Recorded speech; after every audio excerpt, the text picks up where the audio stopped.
Alrighty, so I just wanted to show you when you make your molds like this, one of the benefits of having separate pour spouts for each one is that if you end up having problems with any of them, you can just repair the two that you had problems with. So on mine right now, I had an issue with the first and the fourth. And so this one, it looks like just barely at the top.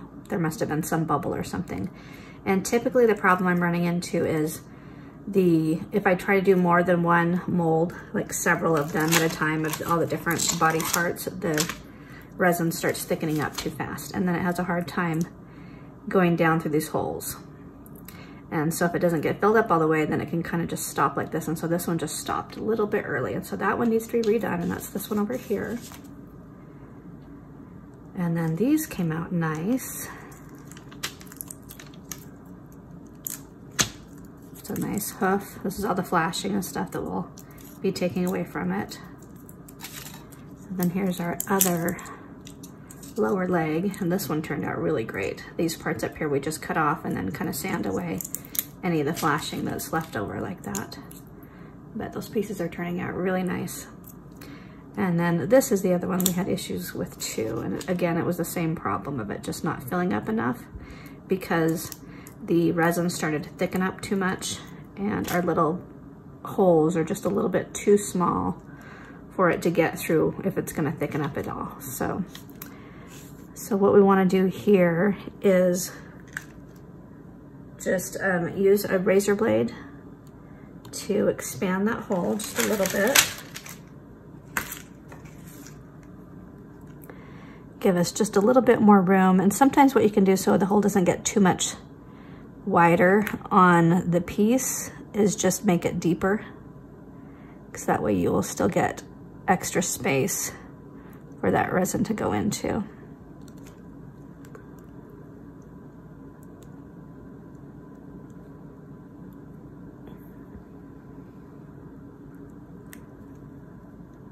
And sometimes you can just pick up that silicone that you're digging into right there.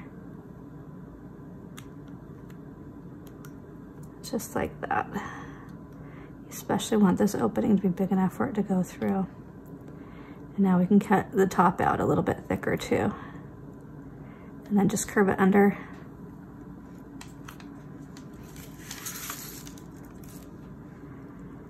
We can just curve it under, pull out the top right here. As you're picking up pieces of the silicone, just hold on to them and stretch them. They're easier to cut. So that way that hole is a bit more open. We're also gonna go just right down here at the opening, just slice out a little bit more of that silicone. All right, so what we're gonna do, spray these with our mold release. And then it's this one and that one. So it's gonna be this one and this one essentially as they go over and meet with each other. First one and the last one is what we're working on here.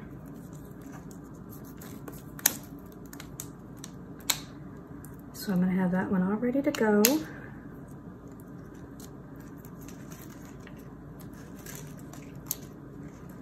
And then I have another one that ran into the same issue. And this is what they end up looking like if they don't fill up all the way. They just stop part way.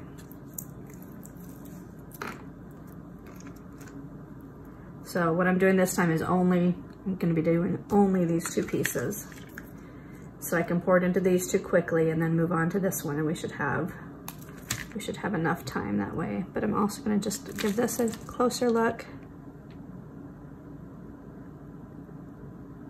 Make sure we have all that channel cleared out really well. I think next time I do these, I'm just gonna make bigger channels out of the wax in the first place. All right, let's get our pieces put together. And then a lot of the time, this one was so thick I didn't need cardboard pieces. This one I want a little extra support with. So I take my pieces of cardboard here as well.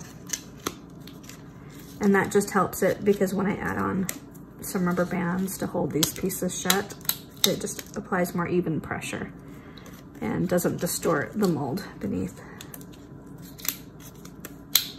All right, so we've got these two that we're ready to do.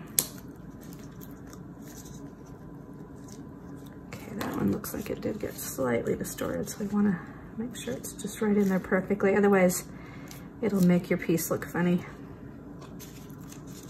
The bottom needs to go up. Oh yeah, on this one we wanna actually have an elastic that holds that bottom in place too, but then we wanna move it out of the way so we can still get to our portholes.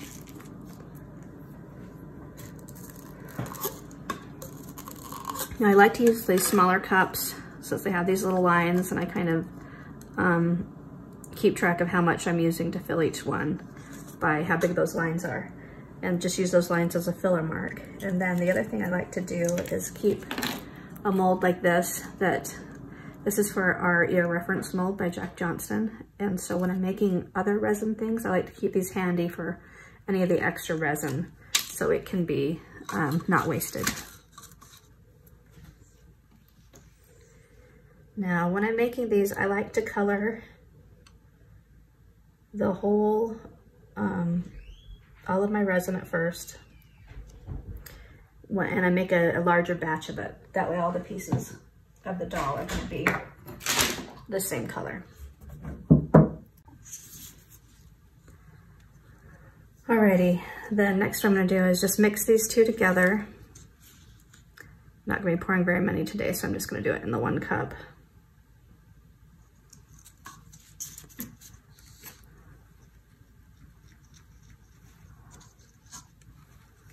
And then just using a stick to stir it up. We want to stir rather quickly because our pot life begins quite fast. I would say on these you only have about 2 minutes of working with it. It says you're supposed to have about 7, but I have not found that to be the case at all.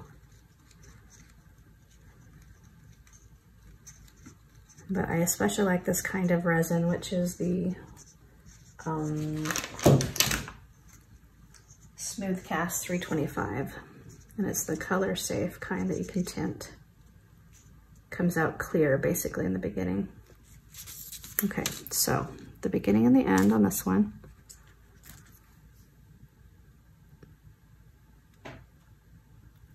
You want to be careful about touching your resin because it's kind of hot. I mean, obviously you don't want it to be on your skin too. I just mean touching it through the cup as well.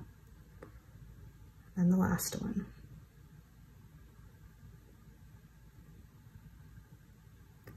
The more you can just get a nice thin stream, the better.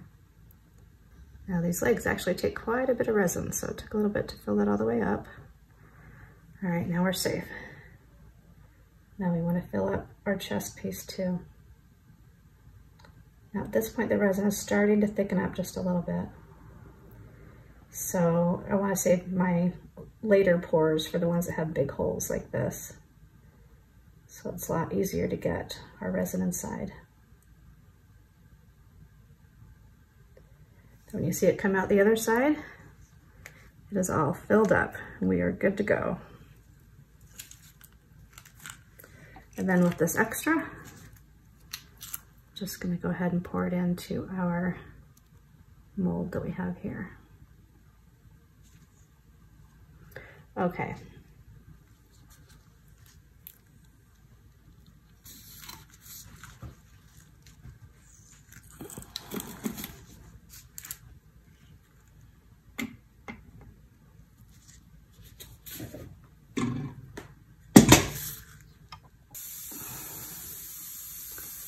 All right, let's see how these turned out. I think we just needed the first and last, but I had extra resin, so I just went ahead and poured it in.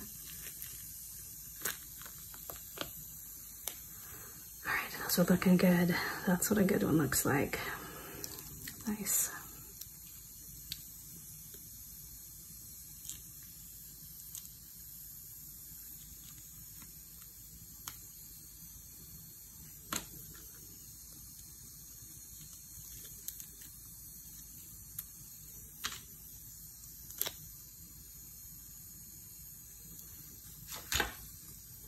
Now with this color match kind, the 325, it stays soft enough that you can just clip these off with scissors.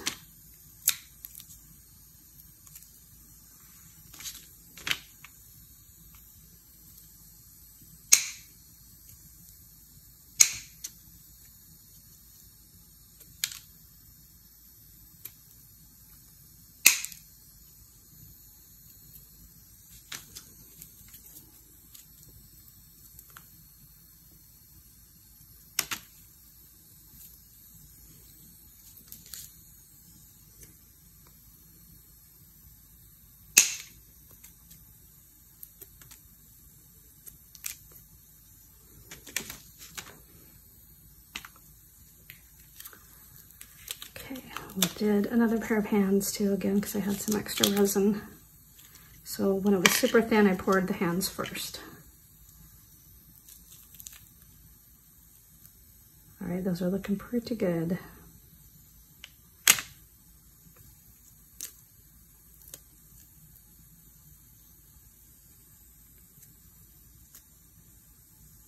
There, those hands look great, actually.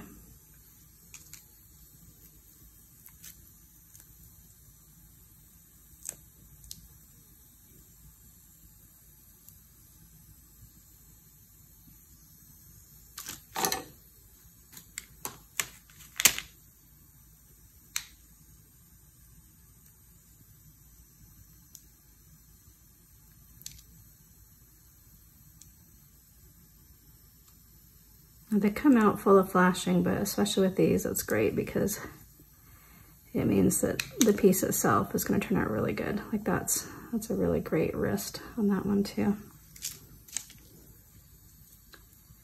And of course we go through with a razor blade and sand them and make the whole piece look nice.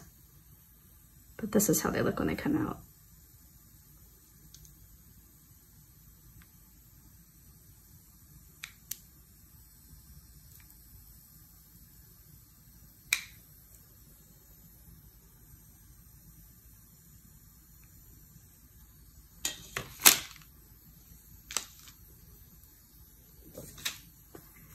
Okay, so we have a nice collection of our pieces here that we need to get finished off.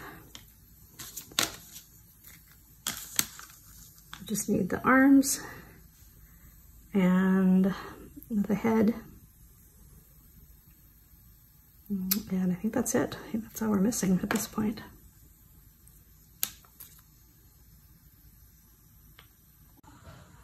And then, of course, our ears. Ta-da! Not a bit of resin wasted here. All right, so when you are casting your doll in resin, you end up with a bunch of your original pieces that have a little bit of clay and such on them where we had to seal off the holes for it. So I'll need to go through and clean those up again so we can assemble her back into a doll. And then also you end up with all these resin pieces that need to be cleaned up, but in a different way. We just need to trim off all the extra resin so they look nice and clean. Drill in some holes so we'll be able to have a place for our head and for the strings to go through. We even got our nice little unicorn. Isn't that cute?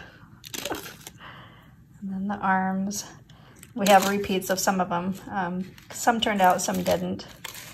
And so I just like to have all the good ones collected together. But that's it. I still need to make the head mold because we had an issue with running out of silicone, but other than that, she's set. So we got the body going, and I'll work on these for a bit, and in another video, show you how they look all put together.